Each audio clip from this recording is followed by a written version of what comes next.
uchaguzi mdogo wa Arumeru Magharibi mwaka 2012, kiongozi wetu Bwana Mbwambo alichinjwa kwa chainsaw, shingo ikakatwa kwa chainsaw. Hatukusema tukimbie mapambano. Leo viongozi wetu wanasema kwenda kwenye uchaguzi ni kupeleka watu wakauawa. Lakini tuendelee tukazuie uchaguzi. Ni mapambano yapi yatakayomwaga damu? Sisi wa Chadema tutakapoanza kuwazuia wanachama wa vyama vingine na wananchi wanaohimizwa na viongozi wao wa dini kwamba wakashiriki uchaguzi, si mapambano ya wenyewe kwa wenyewe haya? Ni wapi damu itamwagika zaidi? Tunataka hili Watanzania walitafakari na liwaingie. Tusipende kupeana maneno malaini ya uongo hivi. Leo baada ya chama kujitoa kwenye kushiriki uchaguzi, viongozi wa chama wanahaha, wanawaambia wana Chadema huko kwamba subirini, tunaweza kupata fursa ya kusaini. Tunasubiri huo muujiza, kwa sababu wako watu kwa maelfu na wengine wameshaanza kuondoka kwenye chama. Ndugu zangu, tumesikia kule Ruvuma madiwani wameondoka. Tumesikia kule Arumeru aliyekuwa mtiania wa ubunge mmoja wapo ameondoka kwenye chama. Na wengine wanauliza tufanye nini? Kwa sababu wako wanachama wengi wa Chadema wenye ndoto za kuwatumikia wananchi wa maeneo yao. Wako madiwani 85 wakata wanauliza, kwa sababu tayari ni madiwani, wanaamini wamefanya kazi nzuri ya kuwawakilisha wananchi wao, kwa hiyo wanaweza kuchagulika tena. Wafanye nini? Wito wetu, tunawaomba watulie kwa sasa. Wakati tukiendelea kutafakari pamoja na chama chetu, tunawasihi na kuwashauri watiania wenzetu wote wa ubunge, udiwani na urais watulie ndani ya Chadema, wasifanye maamuzi ya haraka na ya hasira, wasihame chama wala wasikate tamaa za kuendelea na shughuli za kisiasa kwa wakati huu. Kwani hata sisi tulioko mbele mnaotuona wa G55, watu wanafikiri G55 ni Mrema. Mimi nimetangulizwa tu, nazungumza kwa niaba ya watu, na ndio maana ndugu zangu waandishi wa habari mtanilia radhi. Wale mnaonitafuta binafsi nije kwenye interview na wakwepa sana, kwa sababu ninayosema sio yangu binafsi. Ninazungumza kwa niaba ya kundi kubwa. Tunashauriana kabla ya mimi kuja kuyasema. Kwa hiyo ninayosema sio yangu. Hata wale wanachama na viongozi wa Chadema wenye hasira na mimi mnanikosea. Kwa hiyo sisemi ya kwangu, mimi ni spika tu. Nazungumza kwa niaba ya kundi kubwa. Kwa hiyo wanachama wenzetu tunawasihi watulie kwa muda, wasifanye maamuzi, tuendelee kushauriana. Tunaendelea kushauriana na makundi mbalimbali ya wadau wa demokrasia wenye nia na kupata njia nzuri, halali na yenye tija zaidi itakayowezesha watu kutimiza ndoto zao, matamanio na matumaini ya Watanzania, kupata viongozi wawakilishi mbadala kutoka katika kundi kubwa la wanasiasa na viongozi mahiri wa Chadema. G55 inaamini kwamba bado wana Chadema wenyewe tunao uwezo na uhakika wa kupata ufumbuzi wa ndani wa changamoto zote za kidemokrasia zinazotukabili. G55 tutatoa taarifa ya kina zaidi kuhusiana na jitihada hizi tunazoendelea nazo hivi karibuni. Kwa hiyo tunawasihi wanachama na viongozi wa Chadema, hebu watulie. Hivi karibuni tunaposema sio muda mrefu sana, kwa sababu tunaangalia njia bora na tunaendelea kushauriana na viongozi wetu watushauri namna nzuri ya kukishikilia chama chetu kisiparanganyike. Kwa leo tumewaita tuwaeleze haya kwa uzito, na tuwaombe sana waandishi wa habari myafikishe kwa uzito huo, kwa sababu kama taifa tuko mahali ambapo sio pazuri sana na kama chama.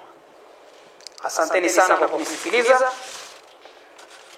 na naomba nimalizie jambo moja. Kuna kitu kinasemwa lakini hakisemwi kwa ufasaha: kutokusaini maadili. Kanuni ya sheria ya uchaguzi wa rais, wa bunge na madiwani ya mwaka 2024 kifungu cha 162 ndio kimeipa tume mamlaka ya kutunga kanuni, na imesema kwa madhumuni ya kusimamia uchaguzi wa haki, huru na amani, na baada ya kushauriana na vyama vyote vya siasa na serikali, tume itaandaa na kuchapisha katika gazeti la serikali kanuni za maadili ya uchaguzi zitakazosainiwa maadili ya vyama vya siasa, serikali na tume wakati wa kampeni za uchaguzi na utaratibu wa utekelezaji wake. Kifungu kidogo cha 3 kinasema mtu ambaye atakiuka masharti ya kanuni za maadili ya uchaguzi ataadhibiwa kwa mujibu wa kanuni hizo. Wale wanaosema kwamba kanuni haziwezi kutoa adhabu, sheria ndio iliyofungua milango kwamba kanuni ndio ziweke adhabu.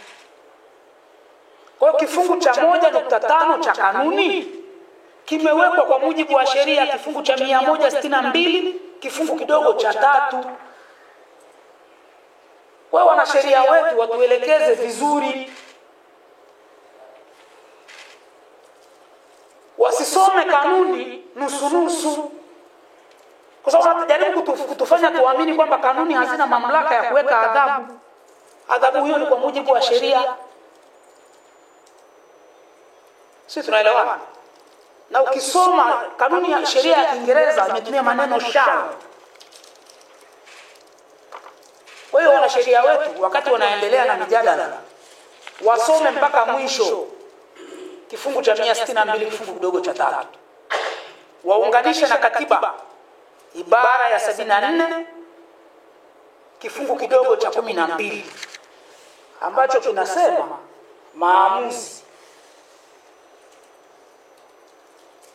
ya Tume ya Taifa ya Uchaguzi hayatahojiwa katika mahakama ya ngazi yoyote ile katika taifa hili. Swali la Bakari wa Mwananchi ameuliza, mwaka 2019 tulikimbia mapambano. Hatukukimbia mapambano, tuliingia kwenye mchakato wa uchaguzi, tukaweka wagombea wetu 90% wakaenguliwa, tukawa hatuna wagombea. Sasa tungeshirikije wakati wagombea wameshaondolewa? Ila tuliweka wagombea, wakajaza fomu, wakarejesha fomu, wakaenguliwa. Wengine kule Machame, kijiji cha Nshara, kuna mzee mmoja ni profesa mstaafu, Profesa Swai, alienguliwa kwamba hajui kusoma na kuandika. Alikuwa anagombea kijiji cha Nshara, Machame, profesa mstaafu yuko kijijini, anaanguliwa na mtendaji wa kijiji aliyeisha darasa la 7 kwamba huyu profesa hajui kusoma na kuandika. Kwa hiyo tulipoanguliwa tulikuwa hatuna namna, kwa hiyo hatukikimbia mapambano. Kwa hiyo rekodi uliotaka kuiweka sawa, nafikiri nikifafanua hivyo utanielewa vizuri zaidi. B, kufa ndoto na kanuni. Tumeanza jitihada na muujiza wa chama kushiriki uchaguzi. Sisi kama G55 tumesema hatuoni hizo ndoto tunazoaminishwa kwamba kuna muujiza unaweza kutokea. Hatuoni,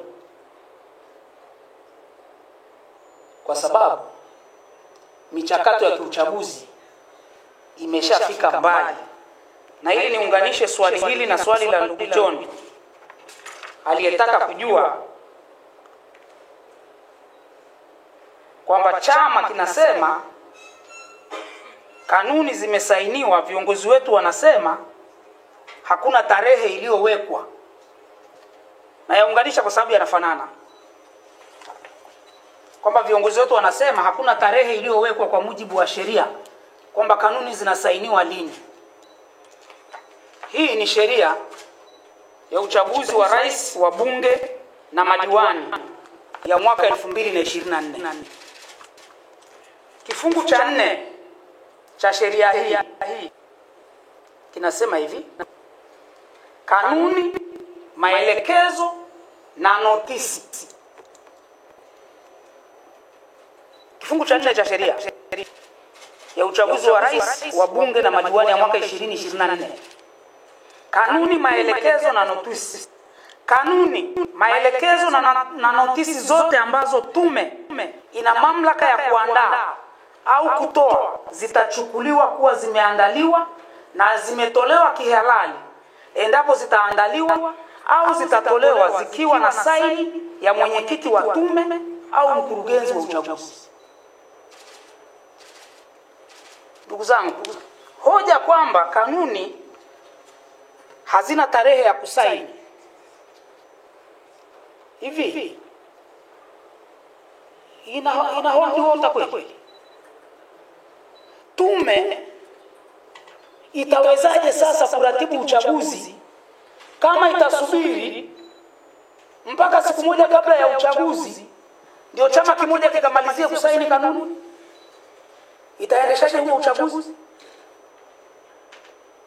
Tume inapotoa kanuni za kufafanua sheria ni ili hiyo michakato iweze kwenda. Hivi mnataka tume ikachape lini kanuni kwenye gazeti la serikali?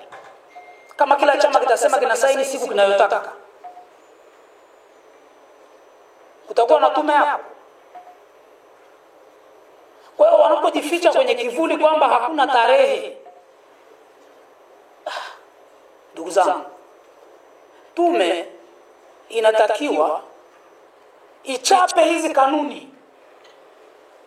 Wale tuliogombea tunafahamu, mgombea ukienda kuchukua fomu unapewa kanuni, nakala ya kanuni. Wagombea wa vyama vyote, madiwani, wabunge na mgombea urais unapewa nakala. Hivi tume isubiri mpaka wagombea waende wakateuliwa alafu ndio ianze kuzichapa? Mnajua ni kanuni ngapi zinatakiwa zichapwe? Tunakata zaidi ya 3900 na tuna vyama 18. Fikiria kila chama kikiweka mgombea kwenye kata, zinahitajika kanuni ngapi? Viongozi wetu wasituhamishe kwenye hoja ya msingi kwa hoja nyepesi kiasi hicho. Tume lazima iweke muda, na kwenye kalenda ya tume kuna kitu kinaitwa electoral cycle, duara la uchaguzi.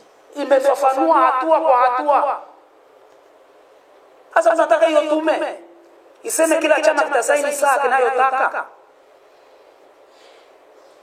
Hivi ikifika wakati sasa ndio wakuteua wagombea na hamna chama kimesaini, hiyo tume ina uchaguzi na ratiba? Kwa nini ishie tu kusema kwamba viongozi wetu hawakusaini kwa sababu ya kiburi? na tuliwatahadharisha tarehe 3 Aprili. Jitihada zitaisha lini? Tumesema hivi karibuni. Na tunaposema hivi karibuni tunafahamu kalenda ya uchaguzi, wagombea, bunge linavunjwa mwisho wa mwezi wa 6.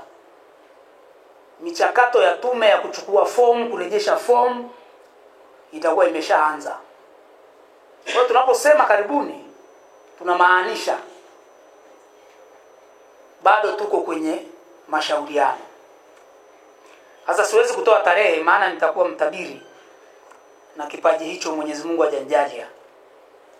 Lakini waombe tu subira uvuta heri. Ndugu John, kwa sasa uvumilivu ndani ya Chadema, wakosoaji je?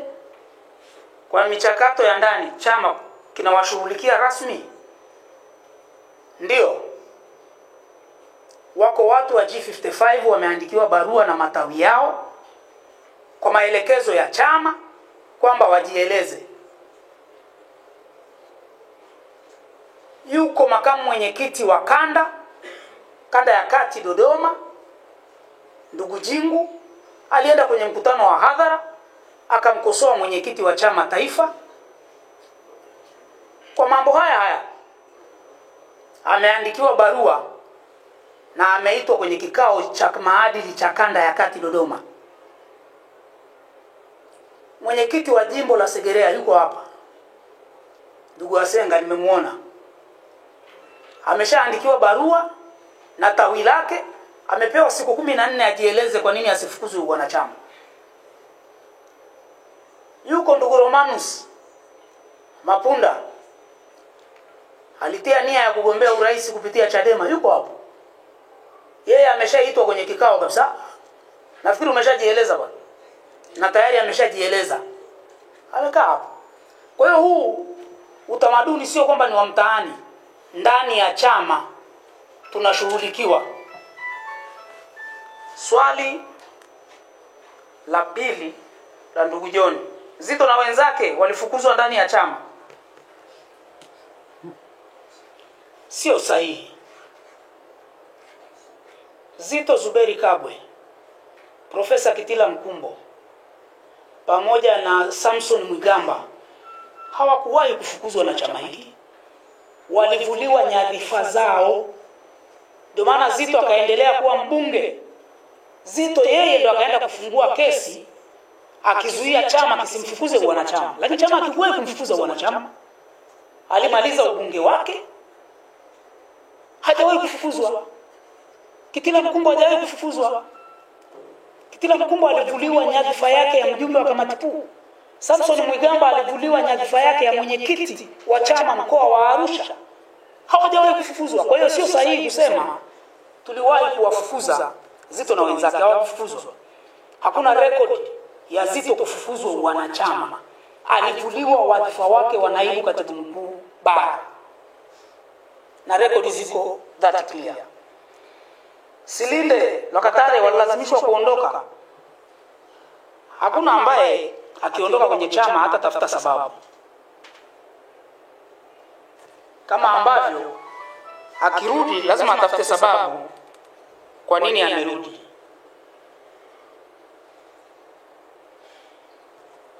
Wakina Silinde walimaliza ubunge wao, Lokatare alimaliza ubunge wake, Anthony Komo alimaliza ubunge wake, Saidi Kubenea alimaliza ubunge wake, na hatimaye wakaondoka. Na wala hayakuwa mambo ya COVID. Kwa sababu COVID ilikuwa haipo wakati wanaondoka kwenye chama hiki.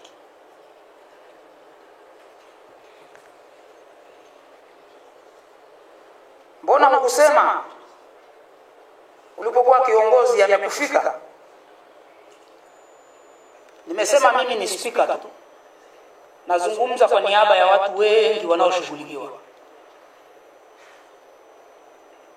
Na wakati huo nikiwa ndani ya uongozi tulizuia watu wasifukuzwe, ila walikuwa wanapewa maonyo, wanaadhibiwa kwa mujibu wa kanuni. Siku Zito, Kitila Mkumbo, Samson Mwigamba wanahojiwa, tulikuwa kwenye kikao cha kamati kuu cha siku 2 pale Ubungo Plaza. Zito alikuwa Addis Ababa, Ethiopia. hatukumjadili mpaka akapanda ndege akatoka Ethiopia akarudi, amefika pale saa 9 alfajiri ndio hoja ikawekwa mezani, kwa sababu alikuwa na haki ya kusikilizwa.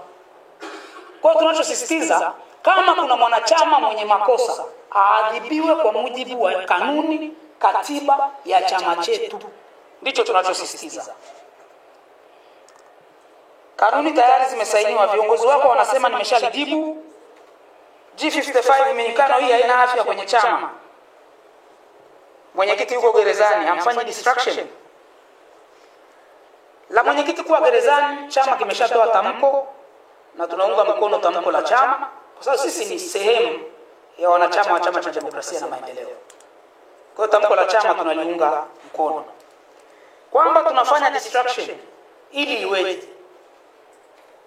Yaani ukikishauri chama, kuna wakati ambao sasa inafika kwamba ndio wakati huu ndio unaweza kushauri, wakati huu huwezi kushauri. Tukiwa na chama cha siasa cha namna hiyo, hakuna wakati wowote utaonekana ni muafaka wa kushauri. Kwa sababu kila siku kuna matukio yanatokea ya kisiasa. Kwa hiyo siku yote ukijitokeza kushauri, unaweza kukuta kuna msiba. Utaambiwa kwa nini unashauri leo tuna msiba, kuna kiongozi wetu kafariki. Kesho utakuta kuna mgonjwa. Kwa nini unashauri wakati tunapambana na afya ya mgonjwa wetu?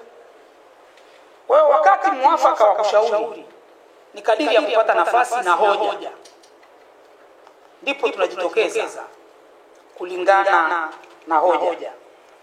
Na mwisho kabisa, nilikumbushwa wakati nimeenda kukaa kwa niaba ya G55, tunatoa pole kwa viongozi na waumini wa kanisa Katoliki kwa kuondokewa na kiongozi wao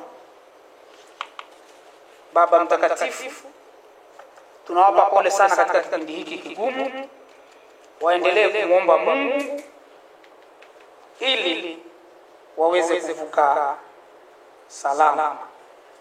Na niombe tu wale wenye maswali, kapitieni sheria na kanuni, maana kuna maeneo zimefafanua. Na niwaombe pia mambo mengine waulizeni pia tume. Tusikilizeni sisi wanasiasa, sikilizeni tume, sikilizeni wanasheria wengine, kwa sababu hata hizo reform tunazopigania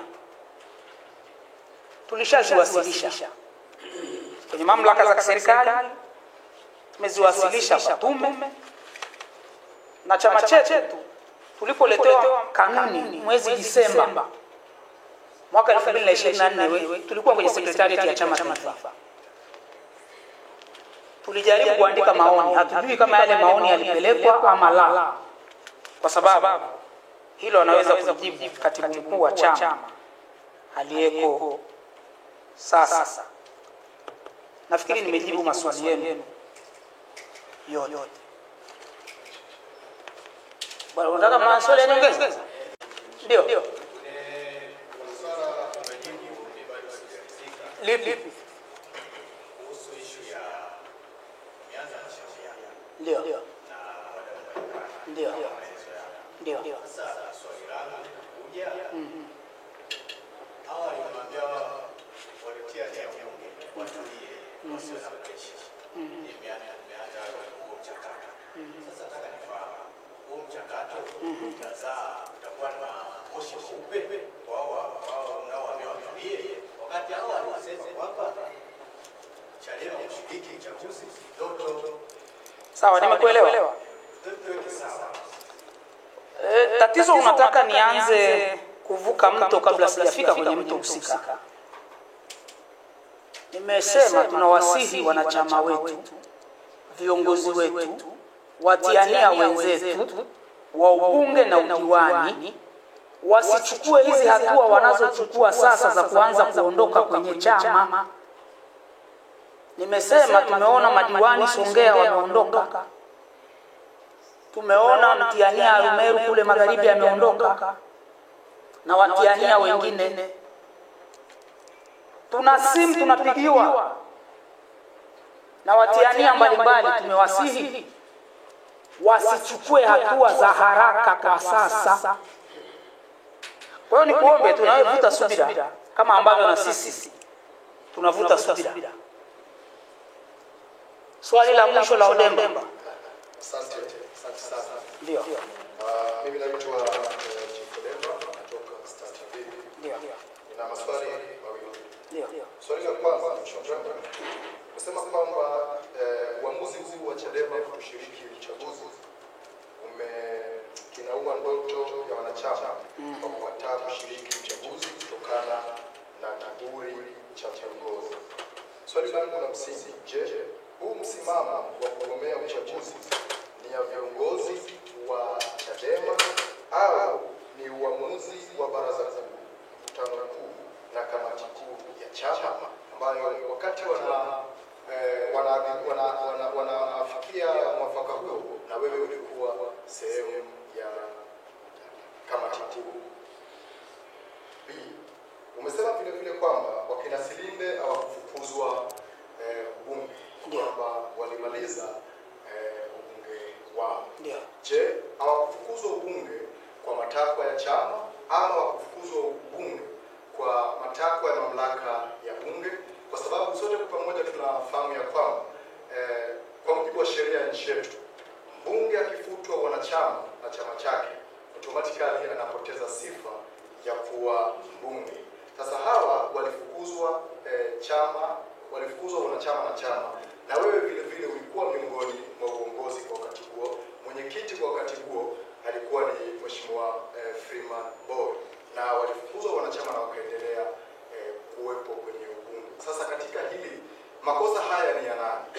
Ni ya chama, kwamba chama hawakutekeleza wajibu wao kama chama, ama makosa ni ya mamlaka ya bunge ambao waliendelea kuwaruhusu kuwa wabunge na wakamaliza ubunge wao, yali chama chao kimeshawafuta wanachama, na katiba ya nchi hii inataka wanachama mbunge yote akifutwa wanachama na kosa sifa ya bunge. Nakushukuru sana. Swali la mwisho hilo nikutake tu ukaulize mamlaka. Kwa nini? Ndio. Kwa nini kuna wabunge 19 kule bungeni ambao hawana chama mpaka leo? Wakina Halima Mdee na wenzao tuliwafukuza wanachama, lakini wako bungeni mpaka tunapozungumza hapa. Kwa hiyo hapo lakini walifanya makosa. Mimi nimekuuliza, na hapa bahati mbaya hatuko kwenye kipindi cha kujadiliana. Niache nimalize na mimi kukujibu. Swala la wakina Silinde, nimesema walikaa bungeni wakala mpaka kiinua mgongo ndio wakaondoka. Kwamba ni makosa ya chama, ni makosa ya mamlaka, ni kutokufuatwa kwa sheria, katiba ya nchi. Haya ndiyo mabadiliko tunayoyataka, ndio reform tunazozipambania. Kwamba nchi hii ina sheria zimeandikwa, hazifuatwi na hakuna mtu anayeweza kuhoji. Ndio maana nikakupa mfano, kuna wabunge 19 walifukuzwa wanachama wa Chadema. Wako bungeni mpaka tunapoongea dakika hii, wanakula posho, mishahara na watafuta kiinua mgongo. Wanawakilisha chama gani? Yawezekana kuna sheria isiyoandikwa kwamba kuna wabunge huru au binafsi. Ndoto zimeuawa kwa sababu ya kiburi na misimamo ya viongozi, au ni maamuzi ya baraza kuu, kamati kuu na mkutano mkuu ambao ulikuwa mwanachama, ulikuwa kiongozi wakati huo. Katika mkutano wetu wa tarehe 3 Aprili tulisema hakuna nyaraka ya chama au azimio la chama linalosema tusishiriki uchaguzi, ila kuna azimio linasema tupambanie, tutaendelea na mapambano ya vuguvugu la kudai mabadiliko. Na vuguvugu hilo halijaanza jana wala juzi, limeanza tangu mwaka 92. Wakati mfumo wa vyama vingi unaanza, Jaji Nyalali alibainisha sheria mbovu, akasema hizi kwa mfumo wa vyama vingi hazistahili kuwepo. Kwa sio mapambano yaliyoanza jana, yaliyoanza juzi wakati mwenyekiti Mboya akiwepo, limeanza tangu zamani. Hakuna azimio la kamati kuu ya chama hiki lililowapa viongozi wakuu mamlaka au katibu mkuu mamlaka ya kutokwenda kusaini kanuni za maadili ya uchaguzi. Hakijafanyika kikao chochote cha mtandaoni au cha ana kwa ana kikamwagiza katibu mkuu usisaini kanuni za maadili. Hakipo. Sasa mtafute katibu mkuu muulize, hii mamlaka ya kutokwenda kusaini kanuni uliitoa wapi?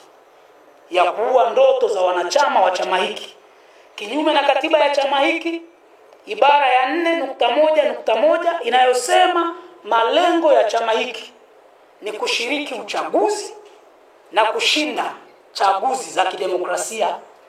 Wakati tunapambana kutafuta hiyo demokrasia, tunapaswa tushiriki, na ndio ulikuwa ushauri wetu, tupambane tukiwa ndani. Leo tumeshatoka nje, tume imeshatutoa kwa kanuni ya 1.5, tunasema tunakwenda kuzuia uchaguzi. Unaendaje kuzuia kitu ambacho wewe haumo? Wewe hauko kwenye hiyo ligi. Wewe uko ligi ya mchangani, unapambana kuzuia ligi kuu ya NBC. Are you serious? Haushiriki ligi, alafu unasema unapambana kuzuia ligi. Sasa unazuiaje wakati wewe sio mshiriki? Mwenye kuweza kuzuia ni yule ambaye yuko kwenye ligi, anatumia kanuni za ligi kuzuia ligi. Lakini wewe haupo kabisa, alafu unataka kuzuia ligi. Ni mambo tu ya kujaribu kuhadaana. Ndio maana tulishauri tangu awali tarehe 3 kwamba chama kikasaini kanuni tarehe 12. Kimegoma. Leo wanajitokeza wanasema tume haikufanya sawa sawa kutuondoa kwenye uchaguzi. Kumbe walikuwa wanataka kushiriki uchaguzi, lakini hawataki kuwa wazi. Kwa sababu ukiwaona sasa leo wanalalamika kwamba tume haina mamlaka. Kwa nini imetuondoa? Kanuni hazina mamlaka. Ebo, nyinyi si mmesema hamtaki uchaguzi. Sasa mnalalamika nini? Ya tutafakarishe sote. Kuna shida mahali. Na nafikiri nimejibu maswali yenu. Kuna swali umejibu hapo, naomba niongeze. Kuna hoja umeibua kuhusiana na hebu iseme. Kama chama maazimio kilikuwa kimetoa maazimio kwenye vikao kwamba kama hakutakuwa na mabadiliko reforms, hakutakuwa na uchaguzi. Na mpaka kanuni zako mnakiri kwamba hakuna hizo reforms ambazo zimetokea. Na msimamo wa chama ni kwamba kama hakuna reforms, hatutakwenda kwenye uchaguzi, hatutashiriki na hatutazuia uchaguzi. Mnyika kama katibu mkuu alipaswa kwenda kusaini fomu za maadili, wakati mpaka fomu zinasainiwa hakuna reforms ambazo zingewafanya mshiriki uchaguzi. Kwa nini Mnyika aonekana amekosea kwenda kutokusaini wakati maazimio ya chama ni kwamba hakuna reforms, hakuna election? Uone hapo kuna contradiction? Hapana. Hapo. Sasa nyinyi mnafanya mdahalo. Hebu subirini. Hapana, hiyo tutakuwa tunafanya mdahalo. Niwaombe jambo moja.